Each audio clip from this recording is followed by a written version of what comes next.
افریقہ کا ایک قافلہ، پنجاب کی فیملی امام کی زیارت کے لیے گئے۔ فرماتے ہیں چیکنگ پوسٹس بہت زیادہ تھی، قافلے کو بار بار روکا جاتا تھا، ان کی گاڑی کو چیکنگ ہوتی تھی۔ اس خاتون کا ایک 7 سال کا بیٹا تھا۔ پولیس والوں نے کہا آپ چیکنگ کروائیں، آپ کا بیٹا گاڑی میں سو رہا ہے، سوتا رہے۔ بیٹا سوتا رہا۔ یہ خاتون چیکنگ کروا کے واپس آئی، بیٹا سو رہا تھا۔ جا کر ان کی گاڑی نجف پہنچی۔ کہتے جب بیٹے کو اٹھانا چاہا تو بیٹا اٹھ نہیں رہا تھا۔ فوری ہاسپٹل لے گئے، ہارٹ بیٹ چیک کی، یہ بچہ مر چکا۔ اس کی ماں بہت روئی، ایک ہی بیٹا۔ جنازہ ہوا، نماز ہوئی، اس کو جا کر وادی السلام میں دفن کر دیا۔ اب گھر والوں نے اس کی ماں کو کہا بھائی چلو مولا علی کی زیارت کو، کہا میں نہیں جاؤں گی، میرا بیٹا چھن گیا۔ ہوتا ہے نا، کبھی زیارت پہ جائیں، جن کے بچے سخت ہو جاتے ہیں، مر جاتے ہیں، ناراض ہو جاتے ہیں اہل بیت سے، چھن لیا۔ یہ خاتون مولا علی کی زیارت پہ نہیں گئی، کہا میرا بیٹا امام نے چھین لیا، میں نہیں جاؤں گی۔ قافلہ چلا کربلا، سارا قافلہ امام حسین کی زیارت کو گیا۔ اس خاتون نے کہا میں نہیں جاؤں گی، میرا بیٹا حسین نے چھین لیا، میں کیوں جاؤں، ایک ہی تو بیٹا تھا، میں زیارت کرنے کے لیے آئی تھی، مولا نے کچھ دیا نہیں، اوپر سے میری اولاد مجھ سے چھین لی، نہیں گئی۔ فرمایا آخری 2 دن بچے، لوگوں نے کہا بھائی عباس کی قبر پہ چلو، کیا کر دعا مانگو، کیوں یہاں پہ رو رہی ہو؟ رو رو کے کہتی ہے نہیں یہ باب الحوائج ہے، اگر میرے آقا ہے تو میرا بیٹا مجھے پلٹا دیں۔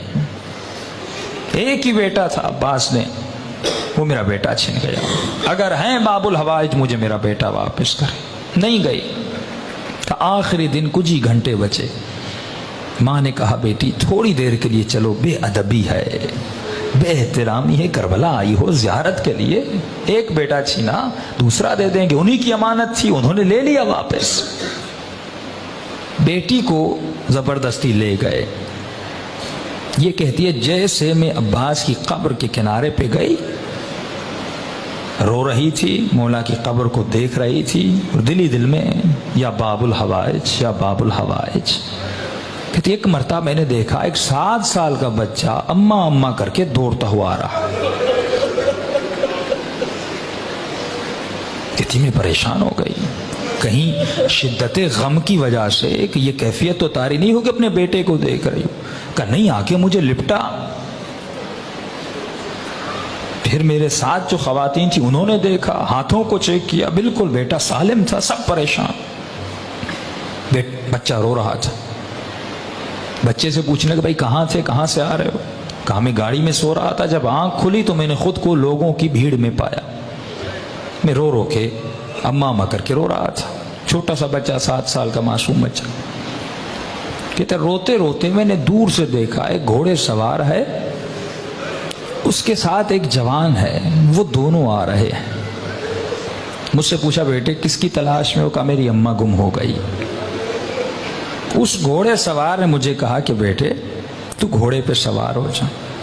یہ بچہ کہتا ہے کہ میں نے اپنے بچپنے میں کہا کہ انکل مجھے ہاتھ دیں، میں گھوڑے پہ بیٹھ جاؤں۔ کہا گھوڑے سوار نے کہا میرے ہاتھ نہیں ہیں، میرے ہاتھ کٹے ہوئے ہیں۔ اس جوان کو کہا کہ اسے گھوڑے پہ بٹھا۔ کہ اماں میں گھوڑے پر بیٹھا، اس گھوڑے سوار کے ساتھ آیا، یہاں تک کہ زری تک آئے۔ اس نے مجھے کہا بیٹے یہیں پہ کھڑے ہو جاؤ، تمہاری اماں تجھے مل جائے گی، جب اماں تمہاری تمہیں ملے تو میرا ایک پیغام دے دینا۔ کہ کون سا پیغام؟ کہ اپنی اماں کو کہنا کہ ہم سے ناراض مت ہوا کریں۔